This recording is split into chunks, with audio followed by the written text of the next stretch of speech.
Oke, Anda kembali di dua sisi. Waktunya kita pergantian pemain. Pergantian. Nah, jadi kita tukeran nih. Masih nanti kita akan berkomentar dari belakang juga boleh. Saya ingin mengundang Pak Chandra untuk bergabung bersama kami di depan. Ke depan. Silakan Pak Chandra. Boleh di bawah mic dari belakang. Betul, di bawah mic. Siap. Ini masih situ. Sehat ya? Oke. Sehat, main tadi.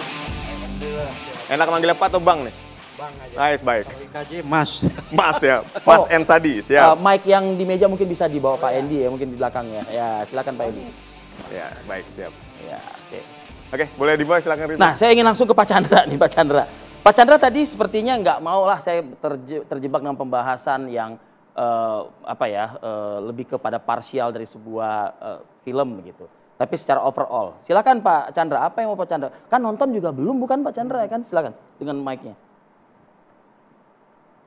Jadi mungkin fenomena ini kita sebenarnya bisa belajar satu hal ya, bahwa ini harus disadari sama semua orang, bahwa semua orang itu bebas mau bikin film. Tidak bisa kita melarang orang mau bikin film. Mau filmnya baik, mau filmnya busuk, bebas, terserah dia. Ya memang nanti pasar yang menentukan. Tuh. Kalau busuk ya dihujat, kalau bagus ya dipuji, banyak penontonnya. Kalau busuk ya nggak ada yang nonton gitu ya. Tapi kan di Indonesia ini kan menghujat banyak, nontonnya juga banyak juga. Mungkin itu salah satu keberuntungannya di era internet sekarang. Tadi soal itu ya, bebas nonton film. Kita tuh tidak bisa melarang atau memberi syarat kepada orang. Lu semua kalau mau bikin film, syaratnya filmnya harus bagus loh. Nggak mungkin kan? Atau kita melarang tayang. Lu kalau mau tayang film lu harus bagus, nggak mungkin. Itu ada di domainnya pasar. Kita nggak bisa melarang mau busuk kayak mau apa. Ya. Nanti akan bicara nih, kadang-kadang nasib ya. Filmnya jelek, toto banyak yang nonton. Itu yang tadi saya bilang. Gitu loh. Tuh, jadi rasanya itu yang harus disadari. Karena film tuh begini. Dia ada yang namanya realem animasi atau realitas animasi. Realitas animasi itu adalah impian atau khayalan teman-teman filmmaker ini yang mau dia ciptakan lewat animasi. Nah itu sebenarnya ranah pencapaian ide. Bisa nggak dia mencapai idenya sendiri? Tapi yang menilai film itu bagus apa enggak adalah faktor harapan penonton. Betul. Dia memenuhi harapan penonton enggak? Maka itu pencapaian komunikasi. Dua hal itu. Jadi bisa aja memang teman-teman secara teknis itu memang pencapaiannya baru segitu. Tapi ya biarin aja memang segitu. Nah tinggal dia memenuhi harapan penonton enggak? Itu yang kemudian berdampak. Kalau busuk kayak sekarang mungkin dihujat, mungkin apa dan sebagainya. Ya makanya harapan penonton itu kan harus disesuaikan juga gitu. Seorang Hanung aja sudah membandingkan kan ya Ho ya. Betul. Dengan angka puluhan M ya. Itu untuk film yang bagus kata dia begitu. Hanung, sorry kalau motong, Hanung itu ngomong tepatnya kurang lebih di thread atau Twitter gitu, dia bilang film ini dikerjakan dengan budget 6,7, sangat kecil untuk sebuah karya animasi. Iya. Animasi. Lalu dia bandingkan dengan film lain yang angkanya besar. Betul. Lalu masa pengerjaan, lalu dia ibaratkan kalau bangun rumah ini belum dicat, belum dipelitur, belum ada ubinnya.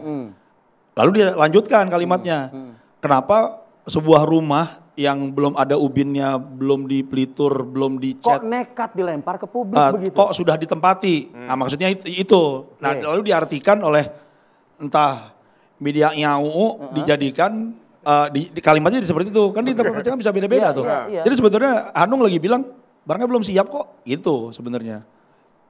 Analogi rumah itu menarik. Kalau ada yang beli kan nggak apa-apa. Belum jadi ada yang beli. Kembali ke selera orang kan gitu. Gak apa-apa kan gitu. Saya itu cuma mengkritisi bahwa seolah-olah nih teman-teman di perfilman, di dunia animator itu ya mereka punya standar mereka. Lalu orang lain nggak boleh bikin film kalau nggak memenuhi standar mereka. Ya boleh aja mau bikin film. Itu idealisme dari seorang sutradara dan produser dimainkan di situ. Saya ingin ke Bang Ensadi. Belum. Boleh, silakan. Apa yang ditambahkan? Sampai lupa tuh. Apa tuh? Dipotong. Sudah ingat? Lanjut dulu deh. Ya udah, nanti sambil ingat-ingat. Oke, saya ingin ke Bang Ensadi. Dari kacamata Anda sebagai pengajar sinematografi, kualitas dari film ini seperti apa menurut Anda? Menurut saya itu ada standar kualitas untuk layar lebar ya. Itu namanya DCI protokol 3. Ya, itu harus dipenuhi. Karena penonton akan menikmati sesuai dengan apa yang dia bayarkan uang. Orang nonton film, itu pembuat film, misalnya mereka membayar 50.000, itu mendapatkan value bisa berpuluh kali harusnya.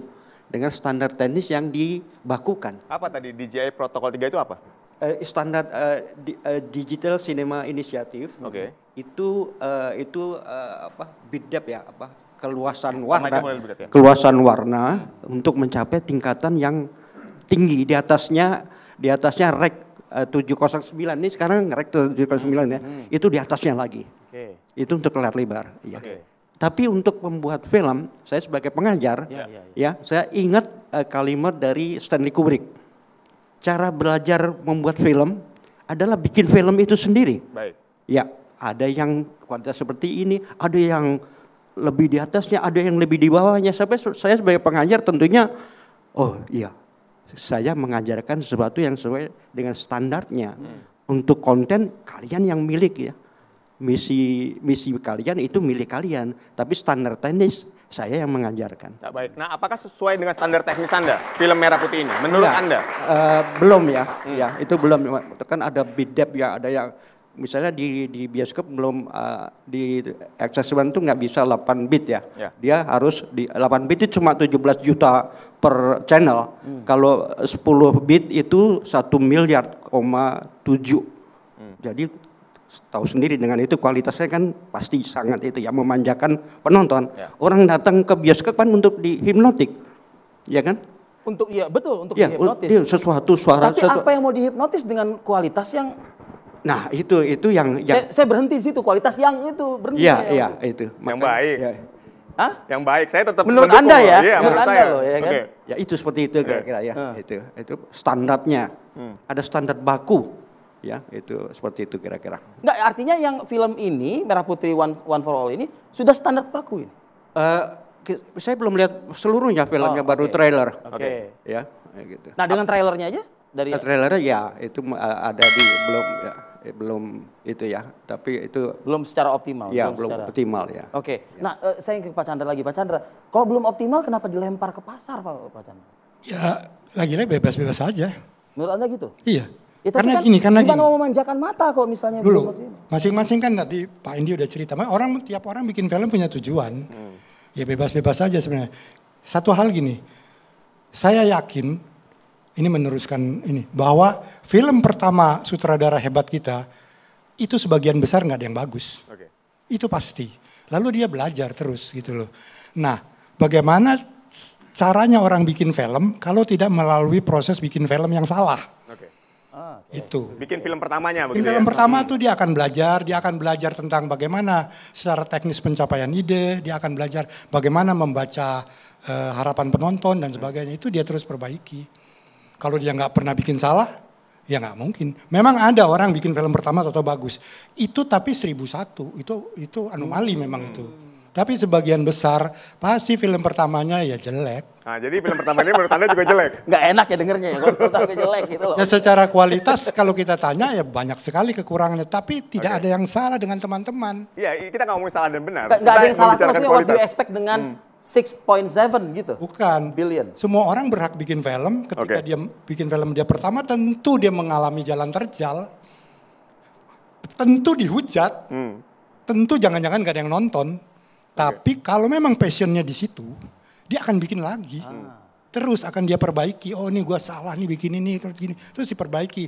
Mungkin dalam 5-6 tahun lagi filmnya sebagus Jumbo mungkin. Kan kita nggak tahu. Begitu cara membangun industri film sebenarnya. Harus berkali-kali dicoba lagi. Nanti kita ke Bang tadi.